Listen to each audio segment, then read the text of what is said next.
ฉันนั่งอยู่ตอนเช้าที่ดูเงาเหมือนกับโลกที่มีฟิลเตอร์สีเทา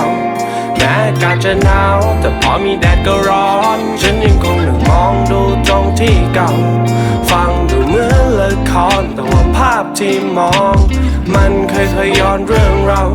แม้ความรักพังลงแต่ว่าฉันยังคงคิดถึงเธอ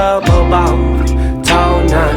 ตุ๊กตาที่อยู่บนชั้นตอนที่เธอจากไปมันก็ยังวางไว้อยู่ตรงนั้นเธอซื้อมาเพื่อเชื่อมความสัมพันธ์ใน